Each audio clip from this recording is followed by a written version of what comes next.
What is up guys, it's your boy Bravo, and in today's video I am finally putting my review on the Razer Viper V3 Pro. This mouse is such an amazing mouse. I have literally no other word to describe it as literally the best mouse of 2024. And I thought the Viper V2 Pro was the best mouse to ever exist, and then came this mouse. Let me tell you the difference between the Viper V2 Pro and the Viper V3 Pro. As you can see here, they do not share the same design or the same shape or nothing at all. In a sense, actually the Viper V3 Pro looks more like the Death Adder V3 Pro, but the only difference is this hump that the Death Adder V3 Pro, it has it starts from here and then it goes down. This is all in one shape, which is actually better because I really like the Death Adder V3 Pro, but I want still a Viper. So this is your answer. And the thing that I was really disappointed in this mount, this is literally the only con I have about this mount, that it doesn't have a USB dongle. So this runs out of this or wired. So you can pretty much remove the wire here and put it in the mouse and you can use it wired, or you can just use the dongle that comes with it.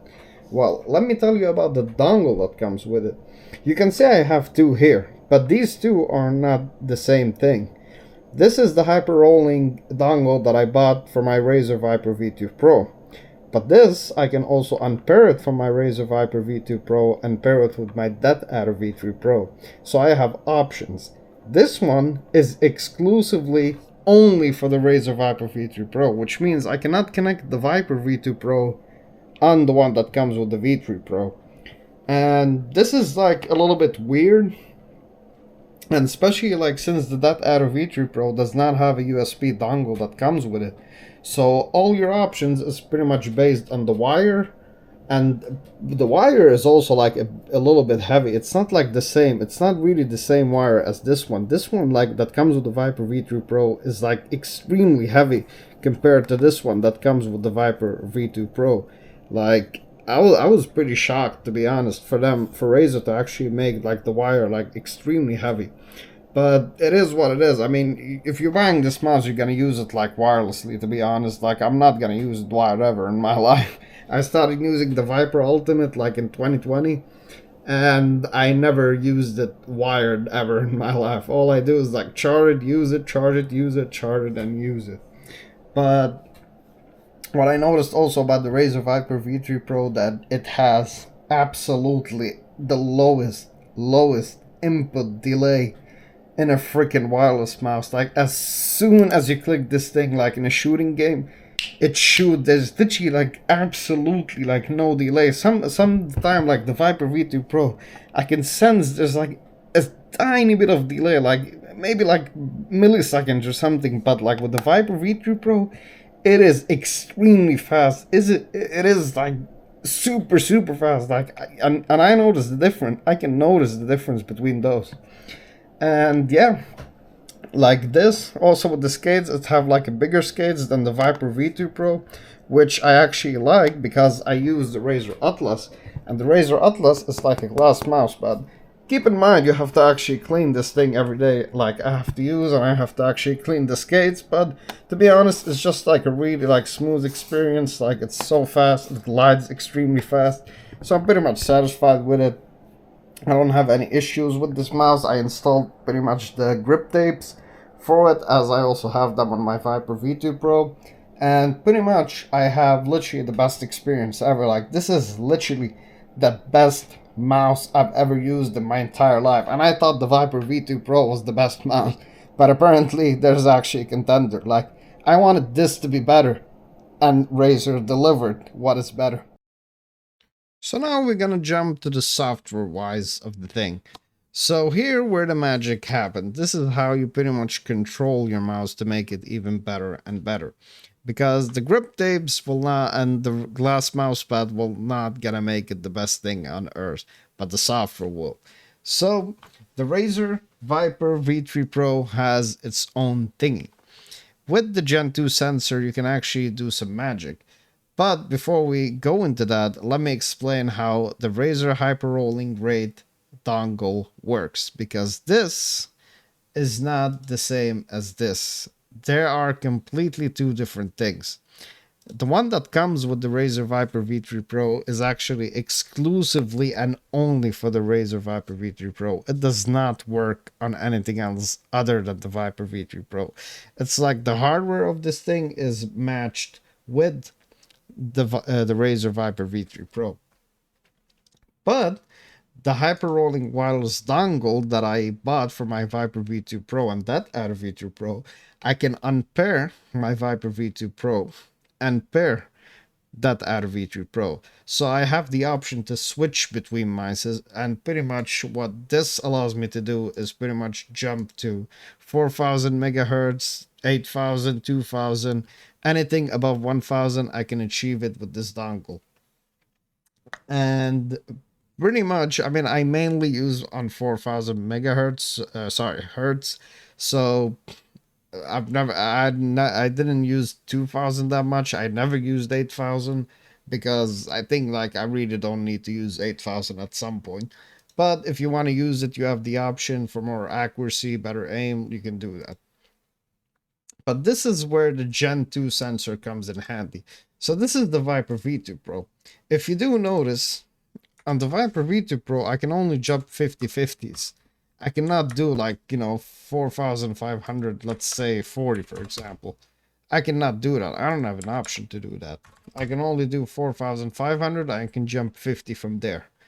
But with the Viper V3 Pro, I can actually go, and you can see already that I run like mainly 4,500. But if I want to do 4,505, I actually have the option to do that. If I want to do 4,545, I can actually do that.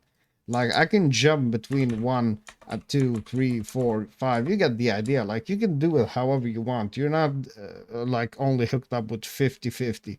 You can actually jump how much you want. You can do 10, you can do 20, you can do whatever you want. But for me, I prefer it to be on 4,500 megahertz, DPI, and 4,000 hertz. This is what I run with. And you can do this also like with switching between two things, for example. And this is pretty much to save battery. I did use it a little bit, but uh but I wanted like this like to see the battery life completely on just raw 4000 hertz, and I pretty much charge it I think twice along the week. So yeah, the battery is pretty good. It's better than the V2 Pro, slightly better than the V2 Pro. And yeah, so you can do that. You can switch. You can make it in the game 4000, and you can do it like 1000 when you're not gaming. Pretty much, I think this is like a really good option. Like if you want to save battery, like save even more battery, you can do that. But the thing that I'm afraid of, if what if it doesn't detect the game and it keeps me at 1000, and in my thinking I'm actually playing on 4000. That's the only thing I worry about. You also have this sensitivity matcher, which pretty much you can calibrate it to my other mouse. I didn't really want to go into that because, I mean, all I use is Razer mouses, to be honest. So in reality, like, I'm not going to be changing a lot of things. Like, these two, they run the same. They run the same DPI. They run on the same, rolling polling rate, sorry. So they're literally the same thing. And if you want also sensitivity stages, you can actually do that. But I just prefer to keep it on one sensitivity because, yeah, it is what it is, how I use it pretty much. I don't really change my DPI.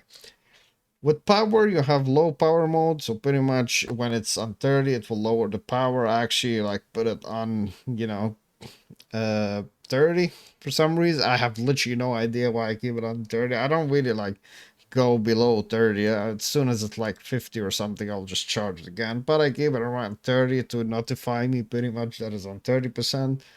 And with wireless power saving, I keep it like on 5 minutes. So every 5 minutes, the mouse will go to IDL and it will save a little bit of battery for me. With calibration, I think what Razer is starting to use now, like even with the V2 Pro, it only works on smart tracking. And with the older mouses, you used to actually have the option to do manual calibration, which I use this sometimes on my laptop, and I have like paired, also, sorry, not paired, calibrated to the Razer Gigantus V2. But you don't have this option anymore with the new mouses. You only can use like smart tracking, which is fun. I really don't have anything against it. I really like to put it on low, so this is pretty much like when the sensor will come out of the mouse pad and you put it back again. So this is how it is. Pretty much also, if you want to be more precisely, you can do it like that, but I've never used this, to be honest, so I just keep it on low or medium, depends really how the mouse. You can see here on the V2 Pro, sorry, I use like medium, and on the V3 Pro I found like low is the best for me, but I mean, you can choose whatever you want. Pretty much there's nothing really to say. This is pretty much like the Razer Viper V3 Pro. I think it's really good. You have to give it a try because it's essentially the best gaming mouse to ever exist at this point. And I will take you to me. And otherwise, I had literally not a single issue with this mouse. I didn't run into anything, and this mouse is just amazing. Like, if you're out, want to buy like a wireless gaming mouse and you don't know what to choose, the Viper V3 Pro is the answer. This is literally the best mouse to ever exist. I'm saying it from years of experience of using Razer products. I mean, pretty much it's like since 2018, but still, you know, like, this mouse is just amazing. It is too good to be true, and I really like encourage you to get this mouse if you want to buy like a wireless mouse, if you're still not switching to wireless mouse. And to pair it, get also the Razer Atlas, which I'm going to be also doing a review on that after 1 year of use. And yeah, hopefully this video has been useful. If you enjoyed it, please like and subscribe, and I'll see you again pretty soon. Take care and peace.